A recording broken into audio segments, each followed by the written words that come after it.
Nearly 400,000 cubic meters of ice and snow. 18,000 men and women. And one monumental task. In just 4 weeks, turn a Chinese city from Winterland into Wonderland. The Harbin Ice and Snow Festival. Get an inside look as Harbin's workers build a theme park bigger than Disneyland. And follow some of the world's best ice and snow carvers in a grueling quest for gold. You're crazy, you know, the weather is so cold. Will the brutal temperatures vanquish Team America's power tools? Or will a team from the tropics steal the show? It's time to party hard with the million visitors to one of the world's hottest winter destinations. China's Ice Vegas.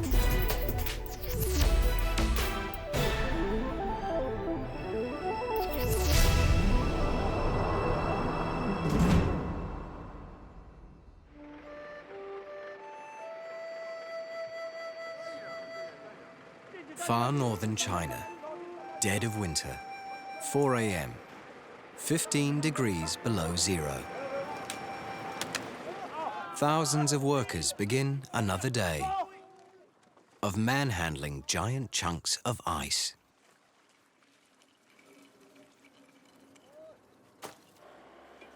Miserably cold work and downright dangerous.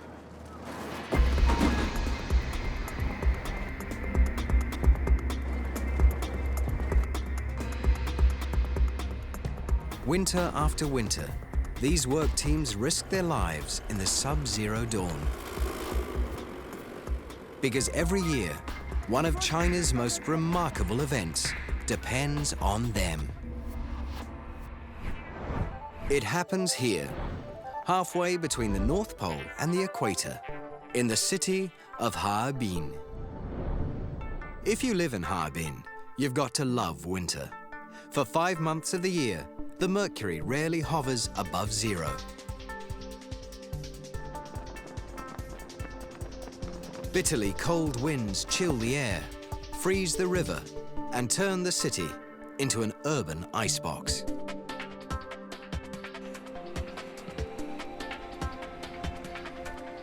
Some might call it a frozen purgatory.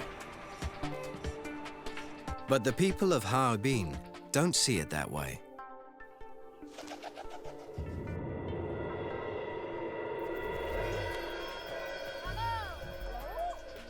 For them, Arctic temperatures mean it's time to get ready for China's biggest winter party. The Harbin Ice and Snow Festival. 3 of the world's most astonishing winter attractions. Jiaolin Park, the home of ice art. Sun Island, home of the Snow Expo. And Ice and Snow World, the biggest winter theme park on the planet. Harbin's Songhua River provides the festival's raw materials. 380,000 cubic meters of ice and snow. And it takes a workforce of 18,000 to put it all together. Every year, this mega festival's a daunting challenge. And lately, nature's been making it even harder. This year, the average temperature is already 4 degrees higher than normal. Global warming could be this festival's worst nightmare. December 6th. There's not a moment to lose. In less than a month, the festival opens its doors.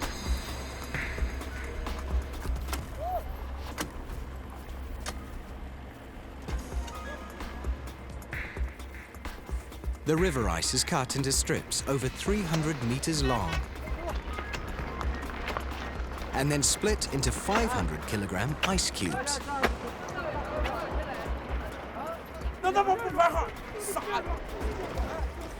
Leading one team of ice harvesters is Liu Fengjin. I'm responsible for Group 1 of Liu Feng harvesting team. I've been harvesting for the festival for more than 10 years.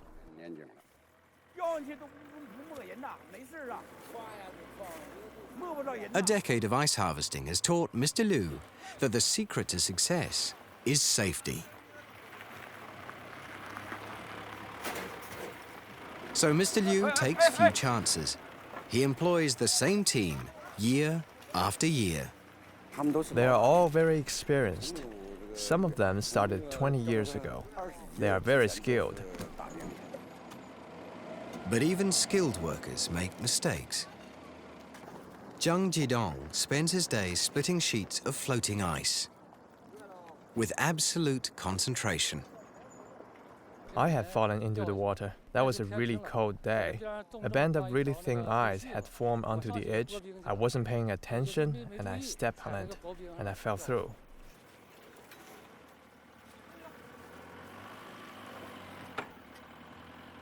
For these men, there's no escaping the dangers or the cold.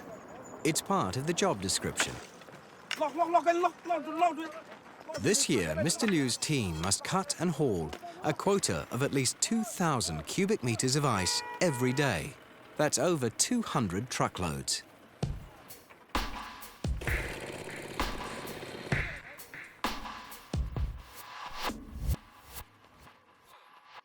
Each man earns just 1 Chinese yuan.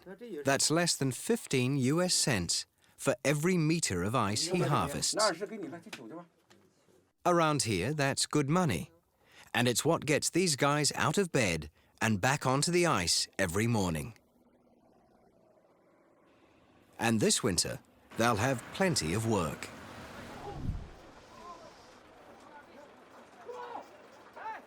The festival's biggest venue, Ice and Snow World, needs 125,000 tons of ice, enough to fill nearly 50 Olympic-sized swimming pools. Its builders have just over 2 weeks to transform a 400,000 square meter plot from wasteland to winter wonderland. It's a big job, and the man who's going to make it happen is director of Ice and Snow World, Liu Reichung. This year's Ice and Snow World is themed Olympic Dreams. Mr. Liu's assignment: create over 50 icy replicas of iconic landmarks from around the world. His design team models each building on a computer to estimate the volume of ice needed to make it and to help the construction teams visualize their task. This year's buildings include London's Westminster Abbey, Athens's Parthenon, and Beijing's Tiananmen Gate. But the most ambitious design won't be like any other. The Central Tower is our biggest highlight. It is also called the Olympic Tower. It is the tallest building in the Ice and Snow World. It is 54 meters high. It's made of 12,000 cubic meters of ice. 1,800 people are working on it around the clock. When it's finished, the Olympic Tower will be almost as high as the Leaning Tower of Pisa. But this tower won't tilt.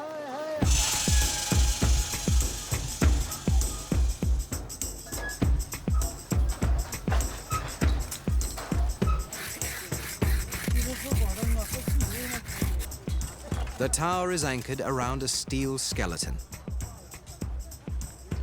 A strong foundation to hold up over 10,000 tons of ice. Ice and Snow World's 12,000 workers have just weeks to turn this empty lot into an ice park bigger than Disneyland. And this year, that's even harder than it sounds. In this warmer than usual winter, the river ice is starting to crack. And if it gets any hotter, the ice and snow will melt, and Harbin city fathers will have to ponder the unthinkable, cancelling the Ice and Snow Festival for the first time since it began.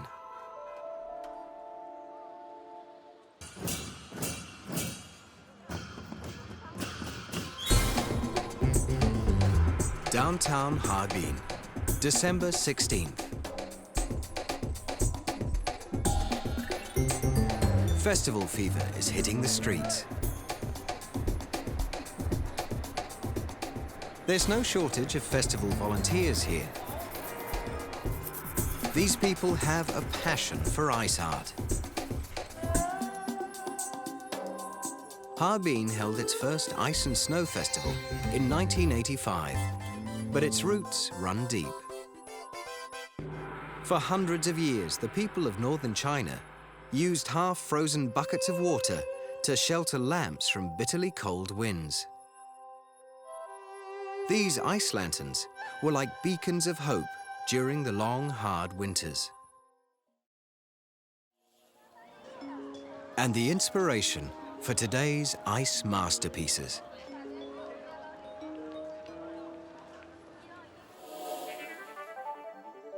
At Sun Island Snow Expo, workers are building a record-breaking snow sculpture.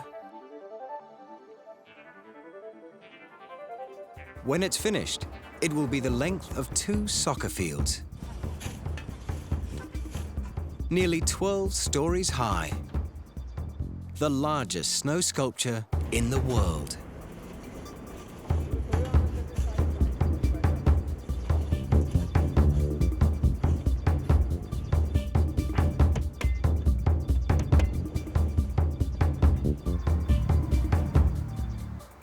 Building the entire expo will take over 120,000 cubic meters of snow. But designer Zhang Ninger won't get that much snow from the sky.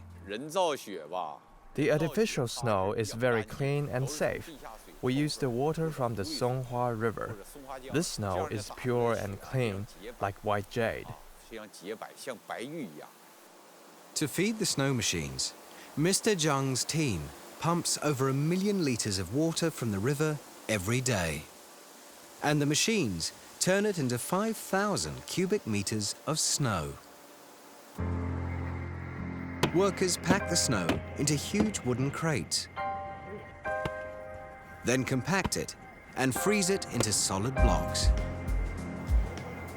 Now comes the tricky part. You can't build a 35-meter-high snow building from the ground up.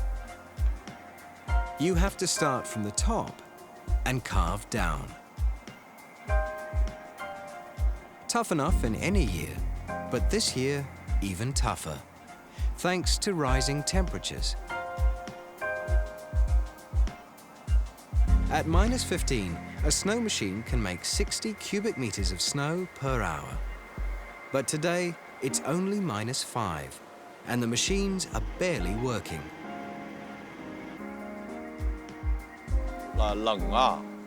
The cold weather came pretty late. -15 is very good for sculpting, but -5 will affect the sculpture.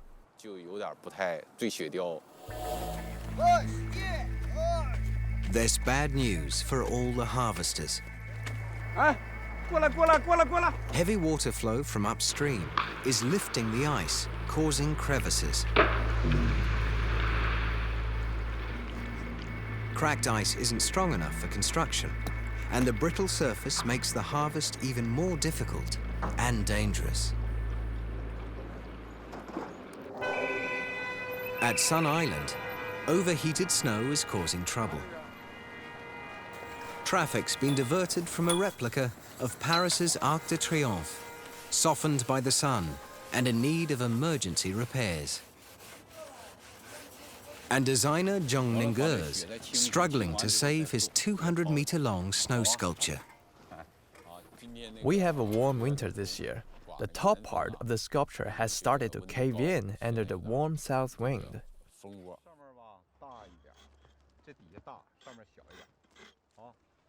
So what do? We polish it up and mend it with new snow. Fortunately, the organizers have a plan to keep the heat off their ice and snow. They've installed huge sunshades to protect the sculptures.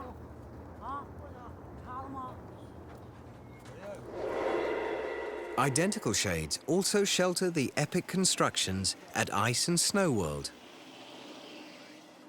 But director Liu isn't worried about the weather. At the construction phase, the warm weather is a big advantage. Because it's warm, the builders can work even without gloves, and they work faster and better. This temperature is also good for opening because it's more comfortable for visitors. If it gets too cold, not many visitors will come. Despite the rising temperatures, Mr. Liu is upbeat about finishing in record time. The construction is going very fast. We estimated it will finish a day faster than last year. I am very satisfied. December 17th, final days of the ice harvest. Liu Fongjin is about to make his last delivery to Ice and Snow World. But before he can unload, he's got to pass quality control. On a good year, the ice can be as thick as 50 centimeters. But in this warmer year, festival organizers are buying ice as thin as 30 centimeters.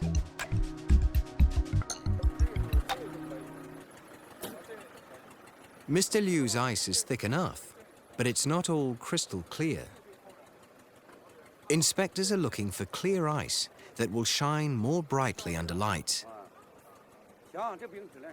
If his ice is rejected, Mr. Liu will be leaving empty-handed.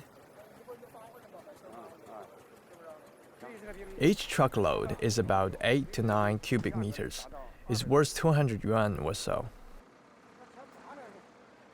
Liu's ice passes the test. All the hours of hazardous work in freezing darkness have paid off.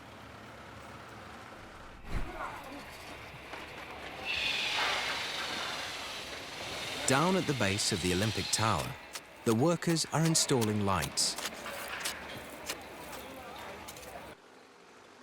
Over 100,000 weather-resistant fluorescent tubes will light up the park at night.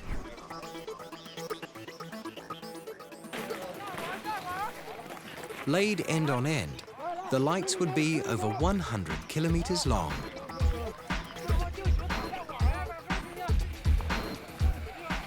Thousands will soon flock to this spectacle like moths to a flame. And some VIPs are already arriving.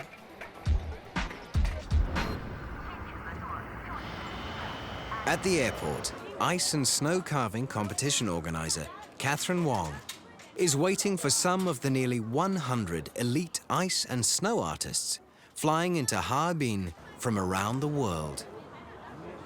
Tonight, Catherine's here to meet one of this year's main contenders. Yeah, Catherine. So, you are sick? Yes.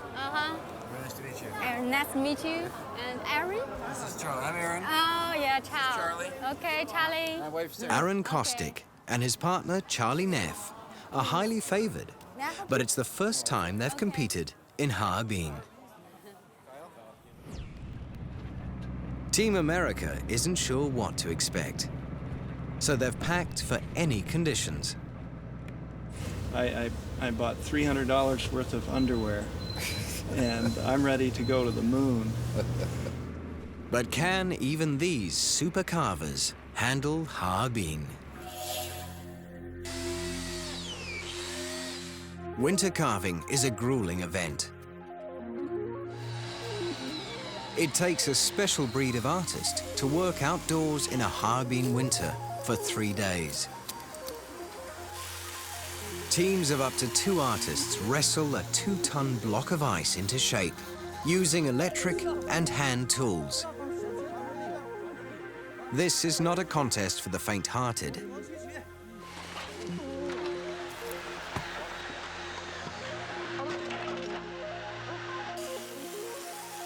And that's exactly why the world's top ice and snow carvers want to be here.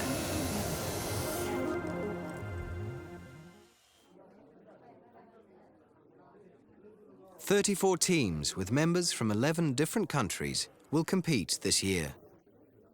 At the kickoff meeting, it's all smiles and handshakes.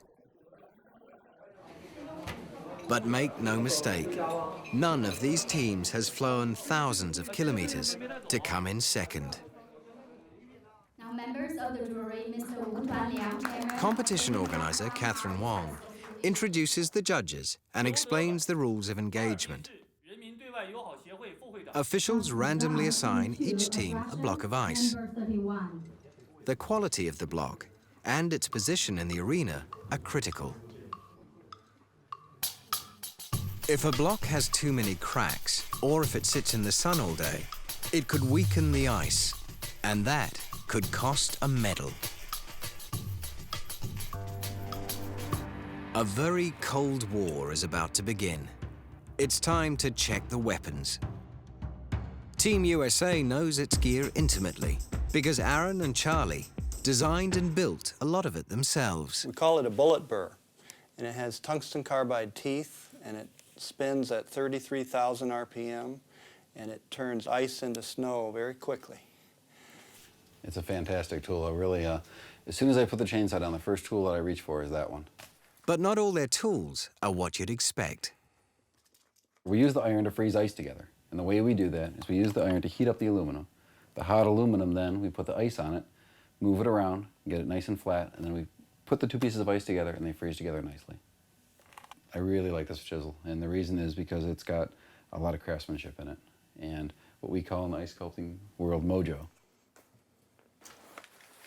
These guys could lose all their mojo if their American 110-volt power tools don't convert to the Chinese 220-volt system. If there's any problem, turning on this large 10-amp chainsaw will reveal it. All right, see what happens. Yeah. Ready? The noise isn't good news for their neighbors, but it's music to Aaron's ears. I see it always being a goal that with a number of steps we can accomplish it and enjoy ourselves out there, and I don't see any of the hurdles, potential hurdles being too big for us to, to get over. At Ice and Snow World, another group of master carvers focus on their job.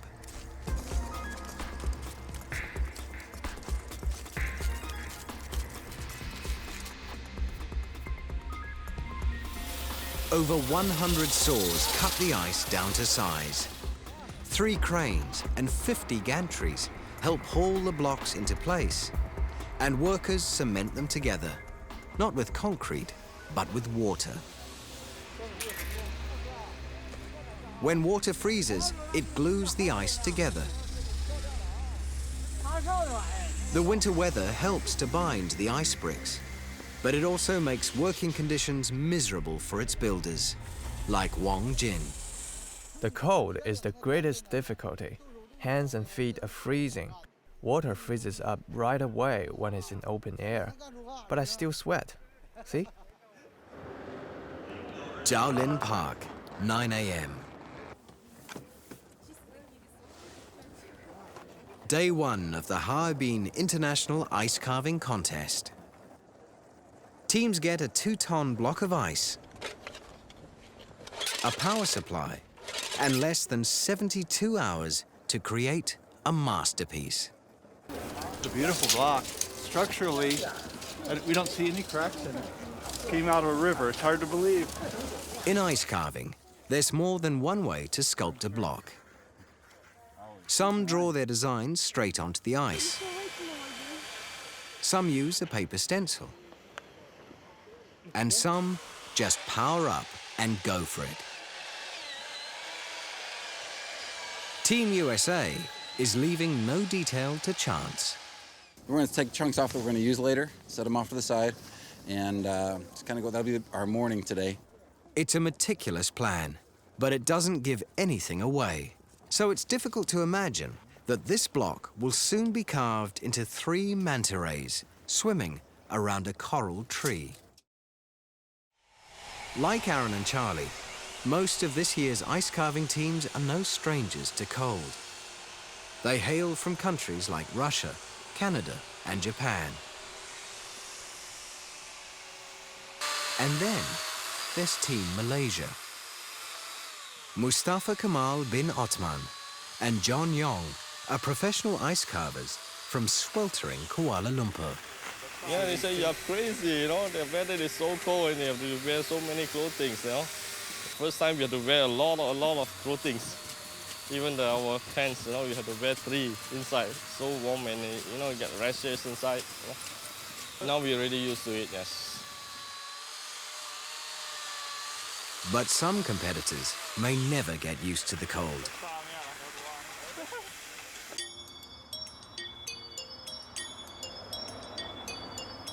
At the Harbin International Snow Carving Contest on Sun Island, Arun Kumar Chatterjee is this competition's version of the Jamaican bobsled team. It's the 3rd time this artist from Delhi, India, has competed in snow sculpture, but it never gets any easier. He's new things for me. He's do these things in my country. He can't do these things. His snow festivals. Carving snows a world apart from carving ice. No chainsaws here. Teams can only use hand tools. And they're carving gigantic 9 cubic meter blocks of snow. For Patricia Le Guin from Canada, it's all about getting your head around the height.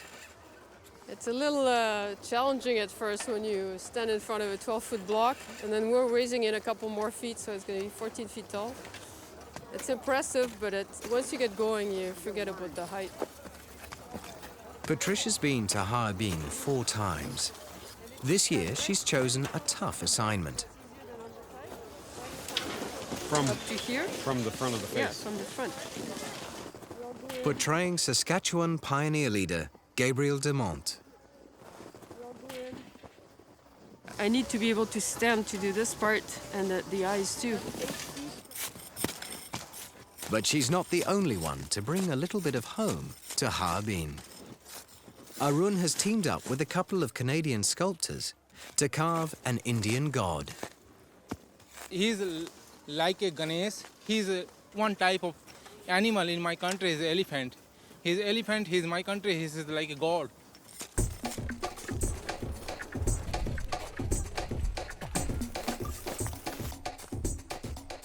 On the first day of the competition, the teams shovel out as much of the rock-hard snow as they can.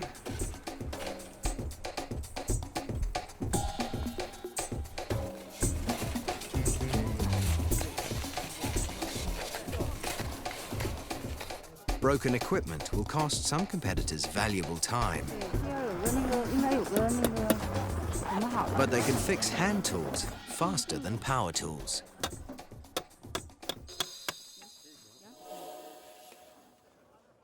At the ice carving competition, the artists are about to find out how fast they can work without power. The top cut is already done? It just keeps coming and going. The 110-volt electricity supplied by the organizers isn't giving Aaron and Charlie the power they need.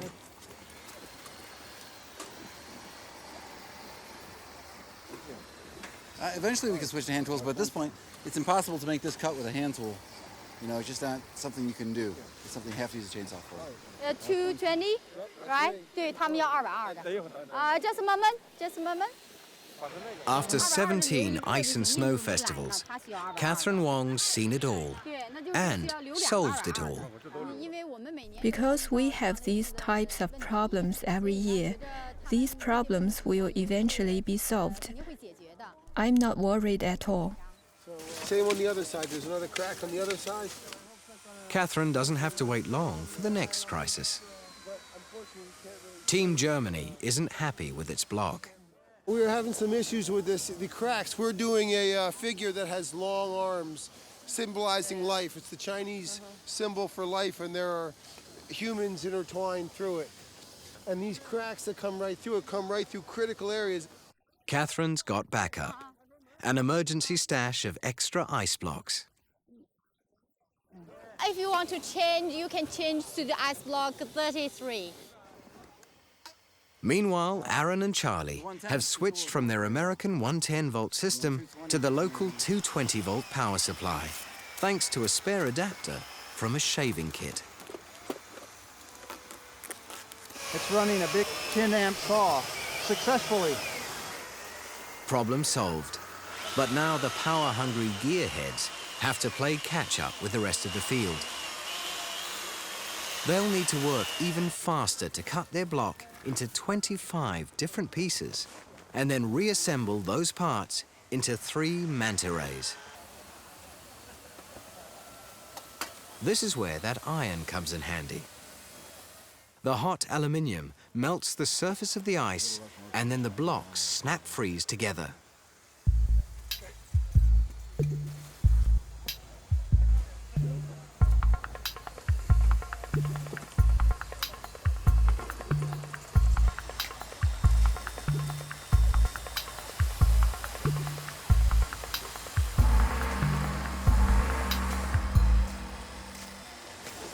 One part, 2 parts, 3, 4, 5, 6, 7 pieces of ice all fused together.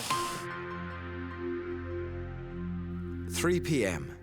As the sun sets, most of the carvers are happy with their progress.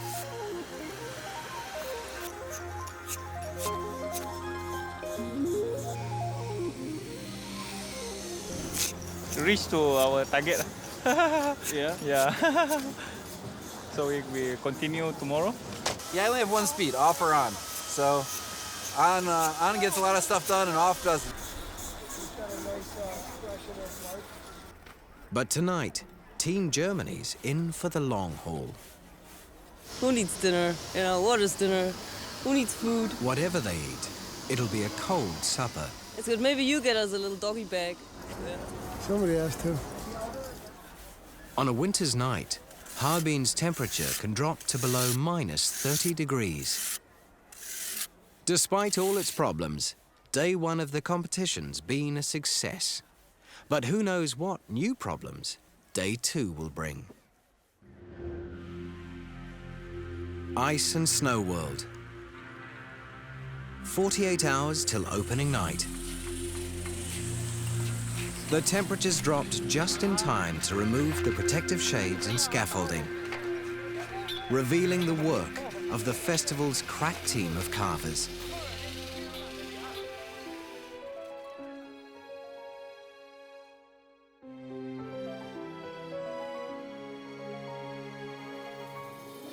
"12,000 workers have cut, lifted, and shaped over 200,000 cubic meters of ice and snow, turning winter into wonder."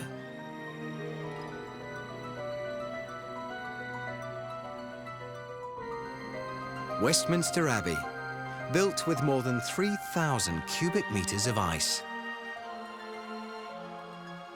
And there's the Parthenon Temple, 6 stories high, looking over the park.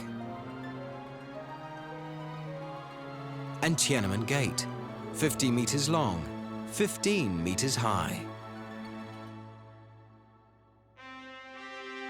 But the real ice megastructure is the Olympic Tower, 54 meters tall, made from almost 1,500 truckloads of ice.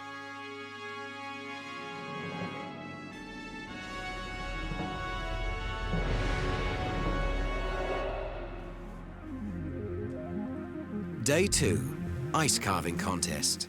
30 hours left on the clock.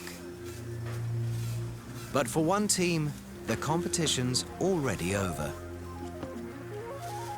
Team Khabarovsk of Russia, knocked out of the contest when its sculpture suddenly collapsed overnight. I had done the sculpture once at home and it was fine, but maybe here the ice was not strong enough. I'm too sad. It's a pity, but I'm sad. It shouldn't happen this way, but fortunately, no one was hurt. The disaster has forced other teams to rethink their designs. John and Mustafa are worried their top-heavy Malaysian mask might not last the distance. Due to the weather, so warm, and I think it's not suitable for us to cut the base to balance up this figure. Their sculpture was going to balance on top of a thin neck, but now they're not going to take the risk. Team USA's block is holding firm, and so's their confidence. It's a competition, so you're supposed to show do the best you possibly can do. I think a lot of people try to do too much new stuff, and they should do that in practice, I think. Last night, the weather may have been warm enough to weaken ice sculptures, but today it's bitterly cold, well below minus 20 degrees.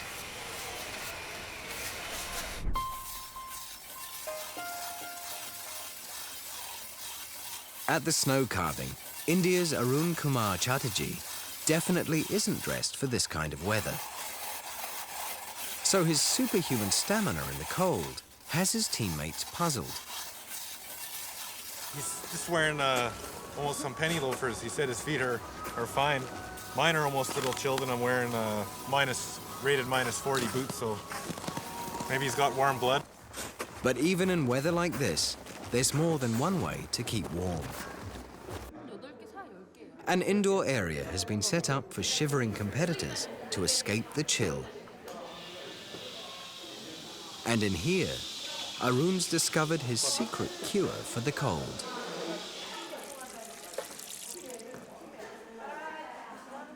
I put in the vodka with coffee, and it's very nice. And now his feeling is very good for me. It's very hot.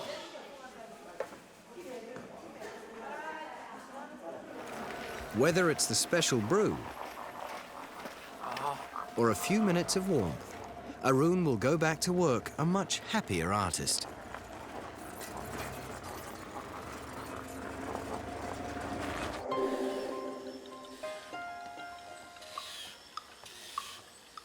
There's less than a day left until both the ice and snow competitions draw to a close.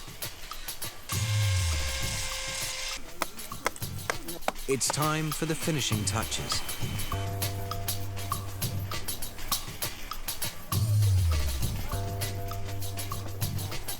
Attention to detail will make the difference between failure and success. For carvers and for festival organizers.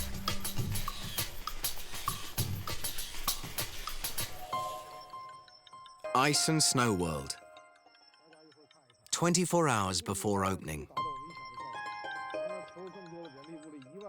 Director Leo isn't taking any chances that his Olympic tower won't be ready to dazzle on cue. He wants a sneak preview of it all lit up and orders a lighting test.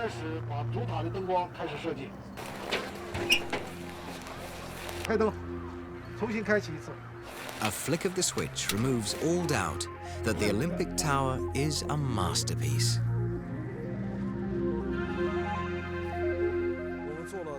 This is the best lighting I've seen for all these 9 years. I'm overwhelmed. It is a miracle to have lights like this under an ice building.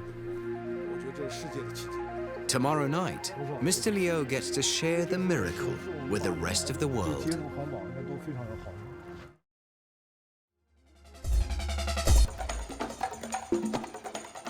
But today, all eyes are on the competition.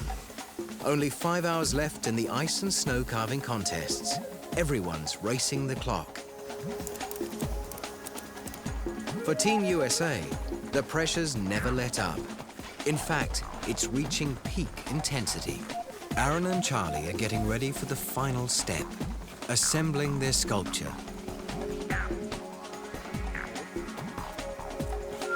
One false move, and dreams of victory will come crashing down. I'm not real happy with my position. And as if this weren't nerve-wracking enough, the judges drop by to watch. This spot seems to have a first prize from Trey.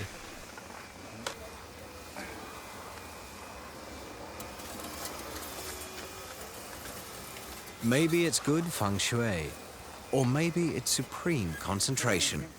But Aaron and Charlie pull it off. Good. So it was a pretty harrowing experience. I like it. I kind of wish it was out that way further. Maybe 10 inches or so, but But there's no time for deliberation. Team USA will need to keep working up to the last minute just to get finished in time.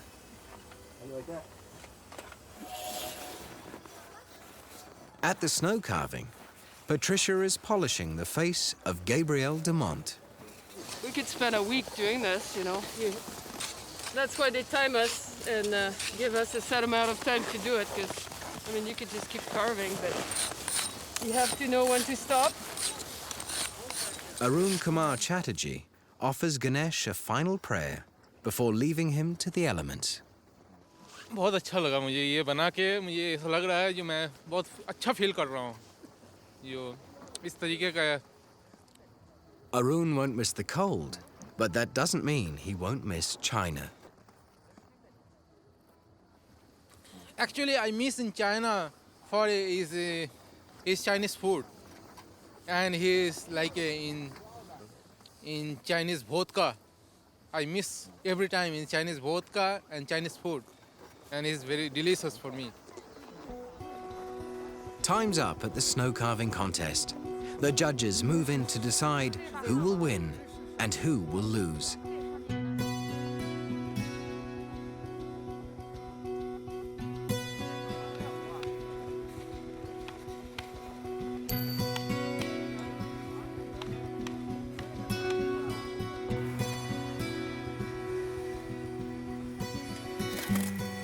For the ice carvers, time's almost up.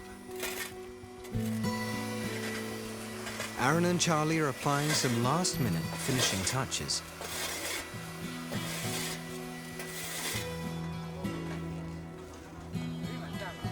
What do you think, Charlie? I'm in love, yeah. It's great. It's even better than I thought. The two Americans can finally take a moment to savor their work and remember why they love carving ice. To make this out of stone or wood or bronze would take a week or a month or a lifetime. And here we just did it in 3 days. Team Malaysia's also done. Their top-heavy feathered ice mask was a challenging feat of engineering.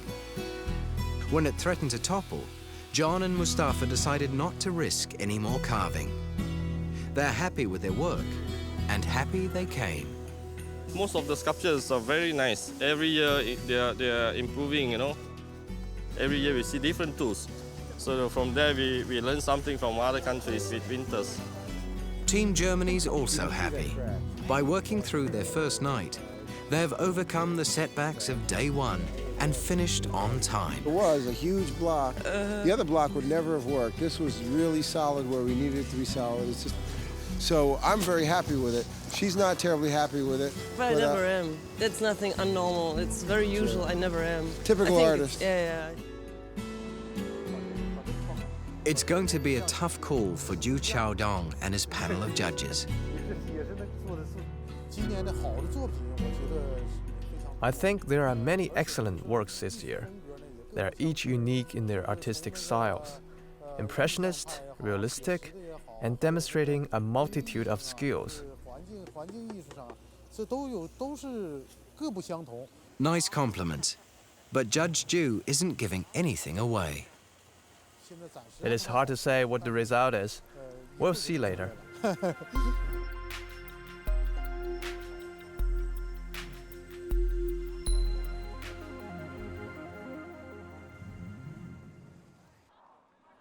Ice and Snow World is getting a last-minute touch-up before it opens its doors to thousands of people from all around the world.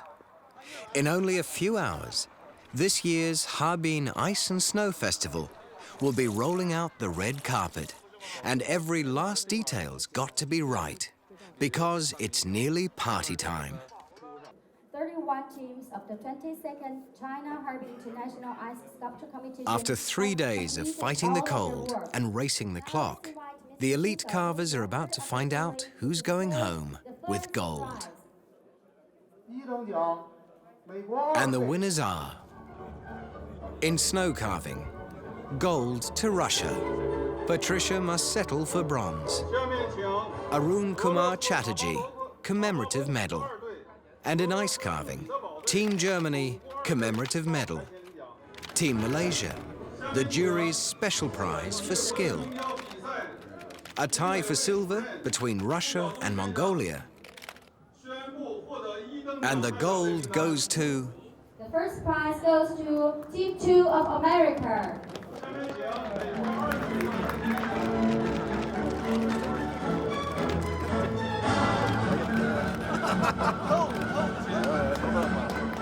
Aaron and Charlie's moment of triumph is also Harbin's. But the festival's work is far from over.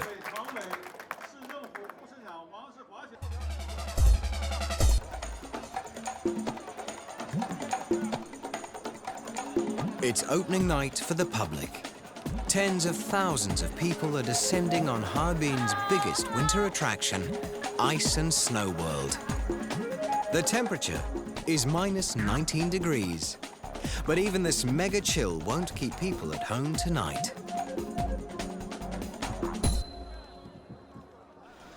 I declare Ice and Snow World officially open.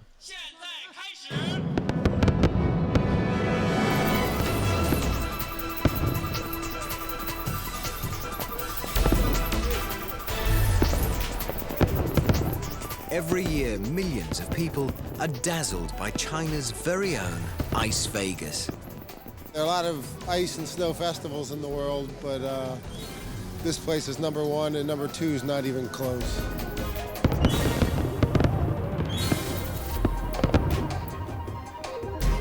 Now the real party begins. Not a moment too soon. On a night this cold, you've got to keep moving.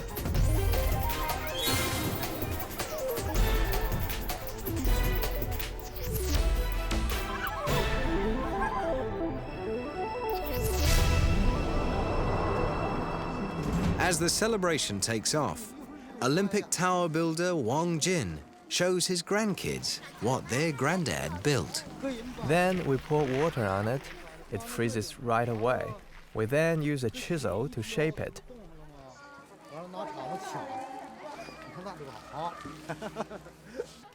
When I was working here, it was so cold and hot. But I'm looking at the result now. It is better than ever before. Ice and Snow World is getting better every year. That makes us workers want to come back to work here.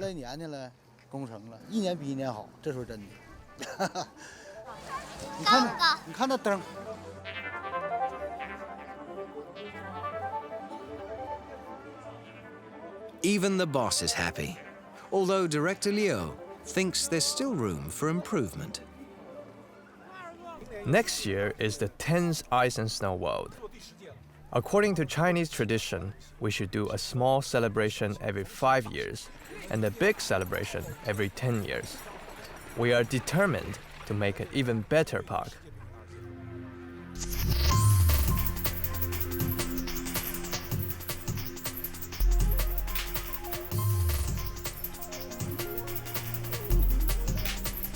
But not everybody's partying. Team USA is back at the ice carving arena for one last look. Winning gold is great, but this memory will be the biggest prize they'll be taking home. I think that just the appreciation and the experience are our reward. Aaron and Charlie will soon return to the United States, but their sculpture will stand tall for another 2 months. As long as winter brings freezing cold temperatures to the far north, the people of Harbin will dance, sing, and celebrate their good fortune.